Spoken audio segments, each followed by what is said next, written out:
Primeiro livro de Samuel, capítulo de número 7.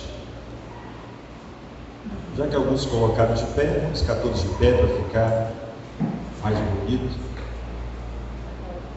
O verso 2, os irmãos vão só acompanhando. E sucedeu que desde aquele dia a arca ficou em Criade Jearim, e tantos dias se passaram que chegaram até 20 anos, e lamentava toda a casa de Israel após o Senhor.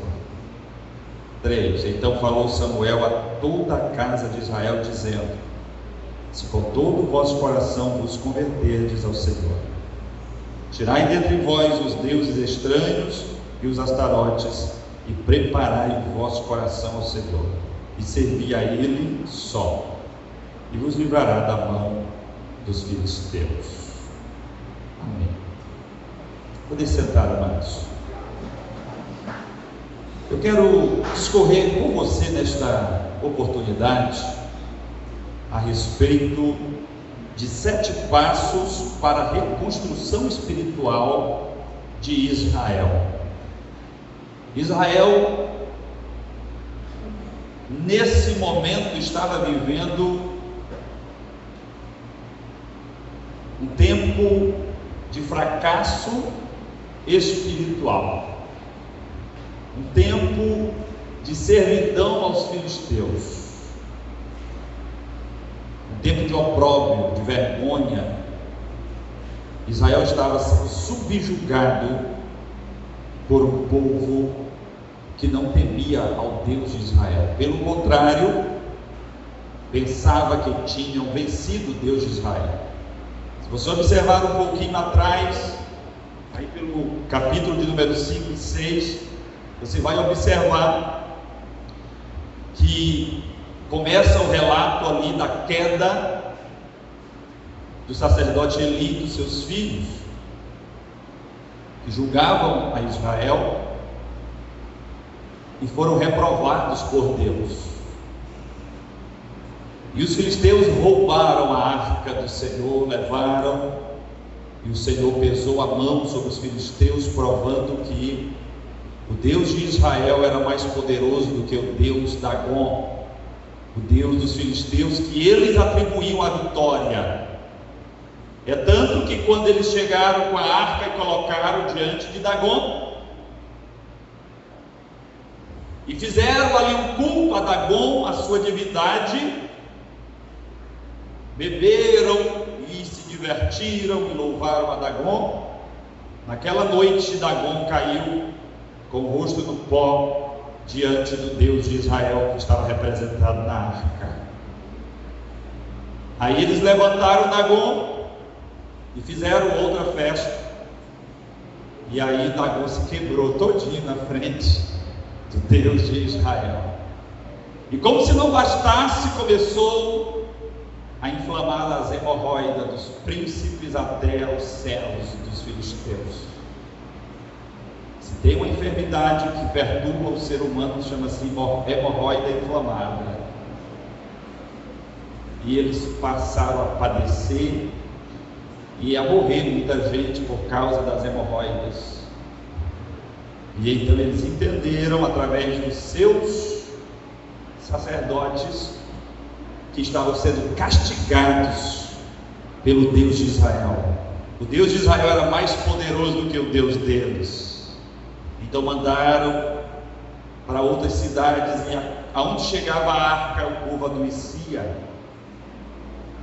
Era terrível, até que eles mandaram de volta para as províncias de Israel a arca. Eles devolveram, eles não suportaram a presença de Deus, a glória de Deus no meio deles. Eles não estavam preparados para ter a glória de Deus. Tem muita gente que até deseja a glória de Deus, mas não está preparado, não está santificado, não está diante do Senhor como deveria estar, e então não resiste à glória de Deus.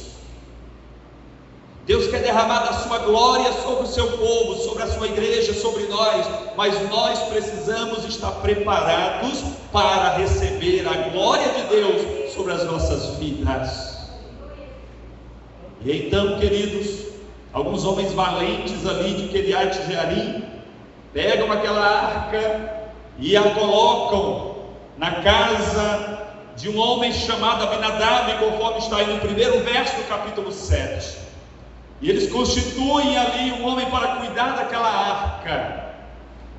A presença de Deus voltou para Israel, porém Israel continuava afastado da presença de Deus. Cada um fazia o que desejava o seu coração.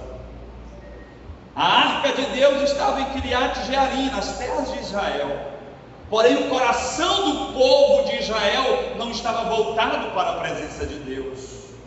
Eu quero dizer para você que não adianta a presença de Deus estar na tua casa ou na igreja que você participa, se o teu coração não estiver voltado para este Deus. Muitos irão sentir a presença de Deus e você continuará gelado como um cubo de gelo no meio de uma igreja fervorosa, porque a presença de Deus, ela realmente impacta os corações que estão sedentos pela sua presença.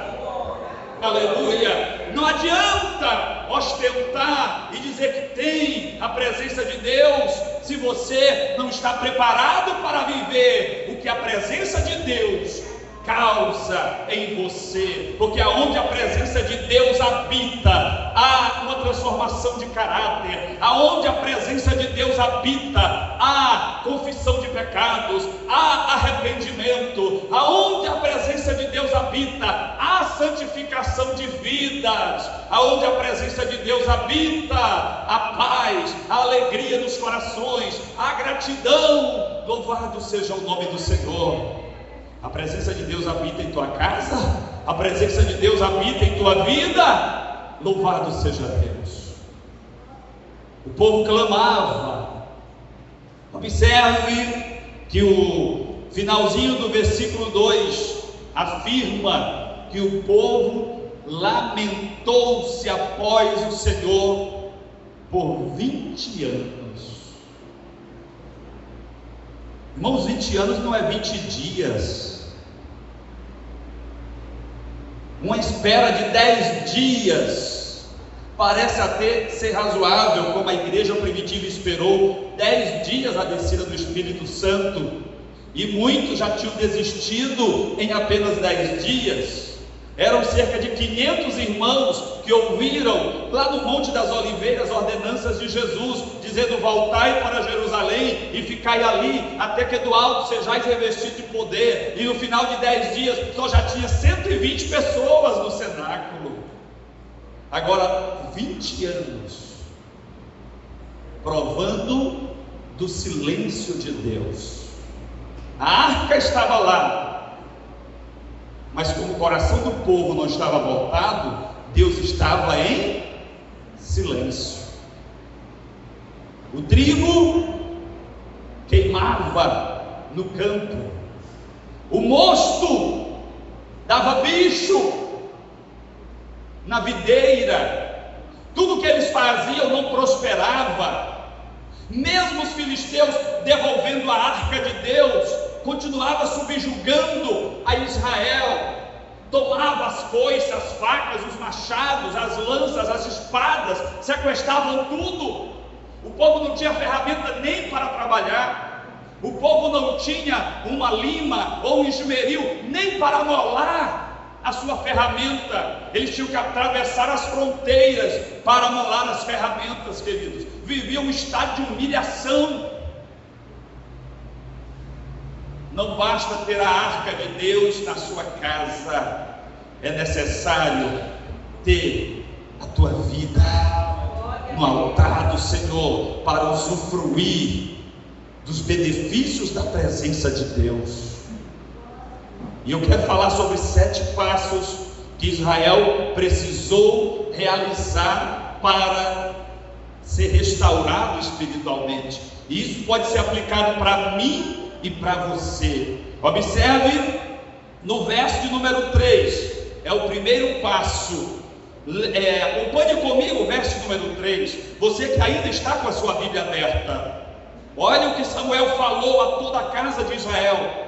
Ele disse: se com todo o vosso coração vos converterdes ao Senhor. Aleluia. Se com todo o vosso coração vos converterdes ao Senhor. Este é o primeiro passo para nós sermos restaurados espiritualmente. Temos que nos converter a Deus de todo o nosso coração. Não é só ter o nome de crente, não é só ser um frequentador da igreja mais fervorosa do mundo. Precisa se converter de todo o nosso coração. Observe que existe algumas atitudes que o novo convertido ele precisa tomar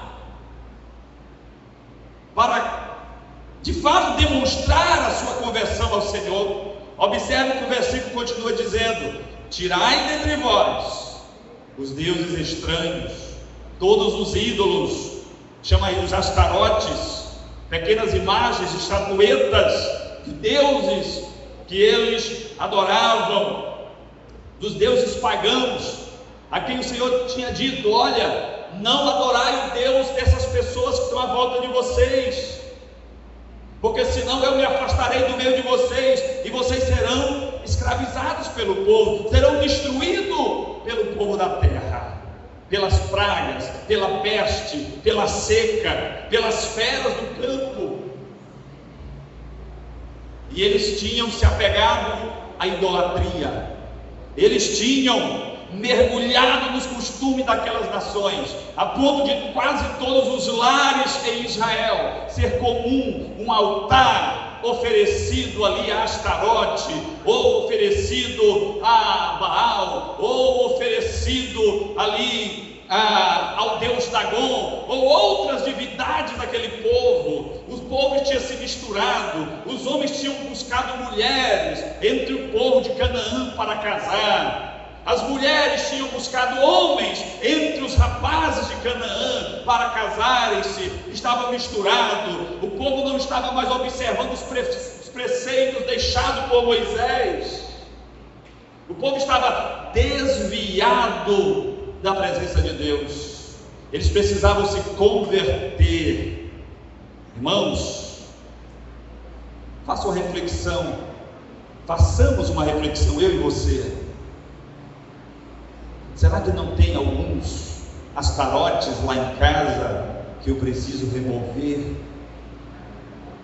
Será que não existe alguns deuses pagãos na minha vida que eu preciso remover para me converter de fato ao Senhor?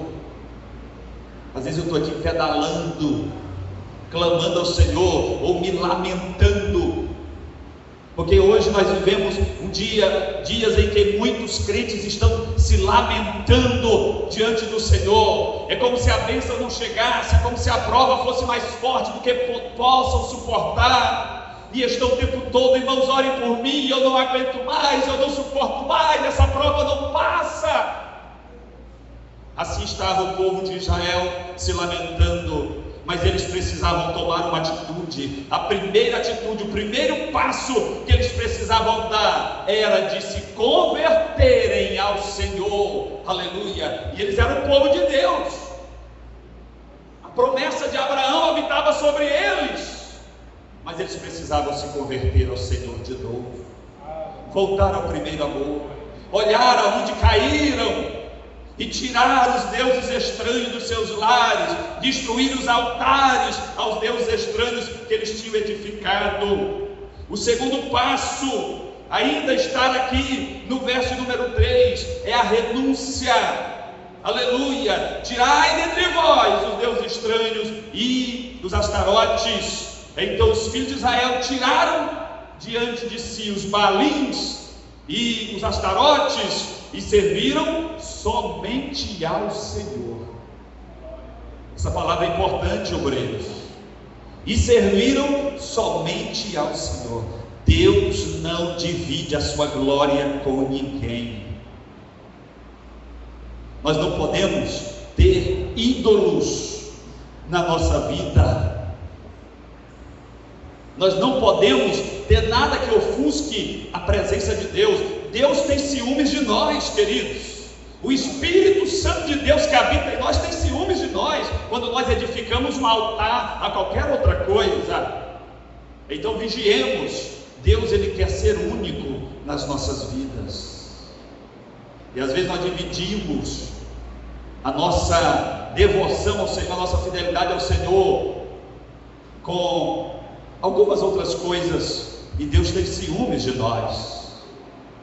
Pode ser uma coisa mais funcional, pode ser até o teu trabalho. Se você divide o teu trabalho, se você prioriza o teu trabalho em relação ao Senhor, isso deve estar entristecendo o coração de Deus. Ah, pastor, então não devo trabalhar? Todos nós devemos trabalhar, é bíblico. Aquele que não trabalha também é bom que não coma. Porém, o trabalho, ele não pode estar acima da minha fidelidade ao Senhor. Tem muita gente que já se corrompeu com o seu Deus por causa do trabalho, por causa de influência ou pressão da empresa, do patrão, ou influência de colegas. Já traíram ao Senhor, já edificaram altares a Astarotes, Baalins, desviaram-se da retidão a qual o Senhor exige de nós. Precisamos, amados, renunciar às ofertas do mundo. Precisamos renunciar às vezes até o conforto da nossa vida em prol do nosso Deus. Aleluia. O terceiro passo, queridos, é determinação. Tem gente que até se converte, até se arrepende. Tem gente que até toma uma decisão, até renuncia, até deixa alguma prática de pecado por um tempo, mas depois volta, como um cão volta ao próprio vômito. Nós precisamos ter determinação. Nós precisamos determinar, aleluia. Ainda no verso número 3, Samuel diz: preparai o vosso coração e servi a Ele só, e vos livrará da mão dos filisteus. Ou seja, seja fiel ao Senhor, seja grato ao Senhor, independente da circunstância. Está na prova, seja grato ao Senhor, cante louvores. Está tudo bem, dê culto ação de graça, reconheça que foi Deus que abençoou a tua vida e que te deu a vitória, e persista a caminhar na presença de Deus, seja determinado a servir a Deus. Tem gente que quando ele começa a usufruir das bênçãos, o tempo fica escasso para o culto, para a igreja, para os cargos. Já diz: pastor, eu não quero cargo nenhum, porque a minha fazenda me consome. Pastor, eu não aceito cargo nenhum no ano que vem, porque eu tenho meu empreendimento e eu não quero trabalhar relaxadamente. Pior do que trabalhar relaxadamente é não trabalhar de jeito nenhum, com desculpas de que o nosso cotidiano consome o nosso tempo, amados. Deus, Ele é prioridade das nossas vidas. A sua obra também precisa ser, aleluia. Faça prova de Deus, se Ele não nos abençoar. Se vocês forem fiéis ao Senhor, seja determinado. Seja determinado contra o pecado. Não peques mais. Vinde como estais, disse Jesus. Aleluia. Mas você não vai encontrar na Bíblia: ficai como estás. Tem gente que até vem para a igreja, mas ele não quer renunciar, ele não quer abandonar os pecados, acha que dá para viver uma vida dúbia. Você precisa ter determinação para servir ao Senhor. Aleluia. Renunciar e ter determinação. O terceiro passo, queridos, é a união, a unidade. Observe no versículo de número 5, que disse mais Samuel ao pessoal, ao povo de Israel. Ele diz: chegai a toda a Israel, congregai em Mispa, e orarei ao Senhor por vós. Estejai unidos, vinde das 12 tribos, das montanhas, das planícies, dos vales, juntai todos em um só lugar, e eu vou orar por vocês. Aqui nós estamos contemplando o início do ministério de Samuel. Aqui começam os primeiros relatos da direção de Samuel como juiz sobre Israel. Eles precisaram se unir em um só propósito. Aleluia. A importância da igreja estar unida no seu propósito, queridos. Há um provérbio por aí que o povo unido jamais será vencido.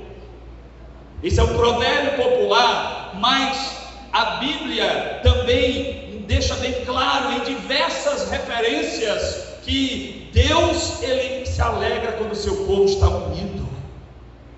A união, ela alegra o coração de Deus. Ela chega a ser comparada como o óleo que ungia a cabeça do sacerdote Arão e descia pelas suas barbas, chegando até as orlas dos seus vestidos. É gracioso diante de Deus quando nós nos unimos. Portanto, vamos deixar todo espírito de divisão, de contenda, de inveja, de disputa dentro da casa de Deus. Vamos nos unir no só propósito. Vamos ajudar a liderança que está em eminência neste ano no departamento onde você serve. Vamos unir as nossas forças e o Senhor será glorificado. Quando a igreja se unir, aleluia, a igreja se fortalecerá para romper todas as barreiras que se levantam contra ela. O quarto passo, amados, é a humilhação diante de Deus. Observe que lá no verso 6 está dizendo assim: eles se reuniram, eles tiraram água e eles derramaram perante o Senhor. É um gesto que para nós hoje não tem muita significação. Derramar água pode ser um sacrifício. Agora imagine para eles que viviam em uma situação difícil até para encontrar água. E eles se reuniram num lugar e eles conseguiram água, muita água. Eles derramavam aquilo diante de Deus como uma oblação, como um sacrifício, como uma oferta ao Senhor. Nós precisamos nos humilhar diante do Senhor. Às vezes até queremos ser abençoados, mas somos mais enraivecidos do que cupim cego. A nossa convivência com os irmãos não é uma convivência pacífica, não é uma convivência alegre. Os irmãos andam cuidadosamente pisando em ovos para falar conosco, porque nós estamos com o nervo à flor da pele. Nós temos uma resposta ríspida para qualquer pessoa que venha até nós. Tenhamos paz, nos humilhemos e honremos uns aos outros, aleluia, e nos submetamos ao governo de Deus nas nossas vidas. Deus quer que nós nos humilhemos, amados. Tem gente que diz: eu não vou orar mais, Senhor, eu não aguento mais. Quando você diz eu não aguento mais, você está colocando Deus vai parecer que está se humilhando, não. Quando você diz: eu vou parar, eu não preciso passar por isso, você não está se humilhando, isso é orgulho. Você está afastando a presença de Deus, você está afastando o coração bondoso de Deus de vir de encontro à tua necessidade.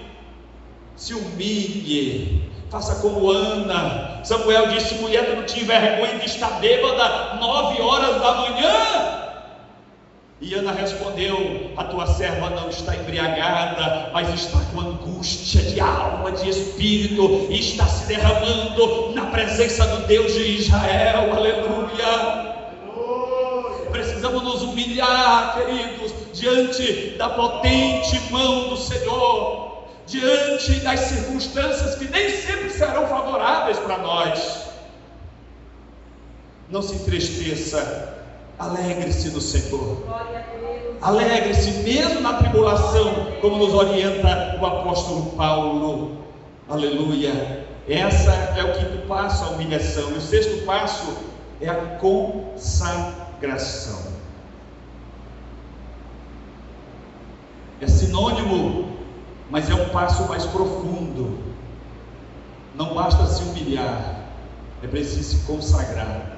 O texto diz aqui no verso 6 que eles passaram aquele dia inteiro sem comer pão, o dia inteiro em jejum, afligindo a alma diante do Senhor. afligindo a alma, reconhecendo os seus pecados, aleluia. E o sétimo e último passo, confessando os seus pecados ao Senhor, conforme diz o verso de número 6, aleluia. Eles reconheceram, eles disseram: Senhor, nós pecamos contra Ti, Senhor, nós reconhecemos que falhamos mesmo, nós merecemos todo esse mal, mas tende misericórdia de nós. A humilhação e a consagração nos leva a confessar os nossos pecados. Confesse os teus pecados diante do Senhor. Confesse as tuas falhas diante de Deus. Quando nós confessamos as nossas falhas, nós reconhecemos o quão carentes somos da sua misericórdia. Nós reconhecemos que não temos crédito algum, amados. E o resultado disso tudo foi que Deus ouviu o clamor. Se você observa os versículos 8 e 9, diz assim: por isso disseram os filhos de Israel a Samuel: não cesses de clamar ao Senhor nosso Deus por nós. Por que eles disseram isso? Porque quando o inimigo soube que eles estavam reunidos adorando ao Senhor, eles disseram: agora é a nossa vez. Eles estão todos no seu lugar, certamente estão maquinando alguma coisa para se rebelar contra nós. Vamos lá e vamos destruir todos eles. E então eles se reuniram contra Israel, e Deus aproveitou aquela oportunidade. Quando Israel soube que os filisteus estavam vindo, as 7 cidades dos filisteus, eles se afligiram o coração ainda mais e clamaram: Samuel, ore por nós. Agora é hora de o Senhor clamar por nós. E Samuel foi para o monte da oração, e eles foram para a batalha, aleluia.